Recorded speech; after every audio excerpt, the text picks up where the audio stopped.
রাহাত হোসেন জানতে চেয়েছেন বিয়ানীবাজার সিলেট থেকে, আমি আমার স্ত্রীকে রাগান্বিত হয়ে বলি 30 তারিখ 12টার ভিতরে তুমি যদি না হয় তোমার লগে আমার 1 তালাক 2 তালাক 3 তালাক।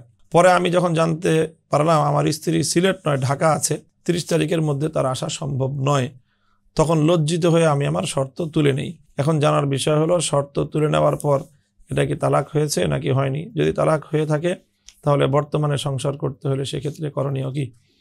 প্রিয় ভাই, আমরা শরীয়তের বিধান জানি যে তালাক এটি হলো একটি গুলি বা তীরের মতো। এই তীর বা গুলি ছোড়ার আগ পর্যন্তই এটা নিজের নিয়ন্ত্রণে থাকে, ছুঁড়ে ফেললে তখন আর এটি নিজের নিয়ন্ত্রণে থাকে না। আপনি যেহেতু তাকে শর্তে বলেছেন যে 30 তারিখ 12টার আগে না আসলে, সেখানে আপনি ভিন্ন কোনো অপশন রাখেননি যে তুমি সিলেট থাকলে অথবা অমুক জায়গায় থাকা সত্ত্বেও যদি না আসো, এমন কিছু বলেননি। আপনি স্বাভাবিকভাবে বলে দিয়েছেন যে নির্ধারিত তারিখে নির্ধারিত সময়ে না আসলে 1, 2, 3 তালাক। কাজেই পরবর্তীতে আপনি একটা গুলি ছুঁড়ে মারার পরে আপনি বলে দেওয়ার পরে আপনার পক্ষে আর এই শর্ত প্রত্যাহার করার কোনো সুযোগ আপনার হাতে ছিল না বা নেই। সেই ক্ষেত্রে অবশ্যই আপনার করণীয় ছিল আপনার স্ত্রীকে যে কোনো উপায়ে 30 তারিখ 12টার আগেই নির্ধারিত যেই জায়গার কথা আপনি বলেছেন তাকে সেই জায়গা পর্যন্ত নিয়ে আসার উদ্যোগ গ্রহণ করা।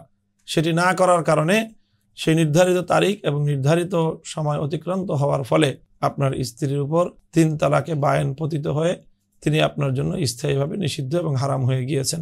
নিষিদ্ধ এবং হারাম হয়ে যাওয়ার পরে আর দ্বিতীয়বার সেই স্ত্রীকে বিবাহ করার কোনো ব্যবস্থা বা কোনো সুযোগ ইসলামী শরীয়তে নেই।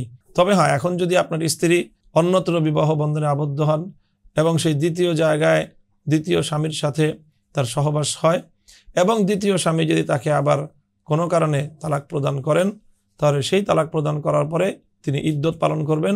সেই ইদ্যত পালন করার পরে যদি তিনি আবার আপনার সাথে বিবাহ বন্ধনে আবদ্ধ হতে ইচ্ছুক হন আপনারা উভয়, তাহলে সেই ক্ষেত্রে আবার বিবাহ বন্ধনে আবদ্ধ হতে পারবেন। এছাড়া বিবাহ বন্ধনে আবদ্ধ হওয়ার আপনার জন্য তাকে বৈধ করার ভিন্ন কোনো উপায় নেই। আসলে আমাদের শরীয়তের বিধান সম্পর্কে আরও সচেতন হওয়া উচিত। বিবাহের আগেই বিবাহ এবং তালাক সংক্রান্ত যাবতীয় মাসালা মাসাইল এগুলি খুব গুরুত্বের সাথে এগুলো আমাদের জেনে নেওয়া এটি ফরজ বিধান। আপনি প্রথমেই এই ফরজ বিধান আপনি লঙ্ঘন করেছেন, যার কারণে আজকে আপনি এই বিপদে পড়েছেন।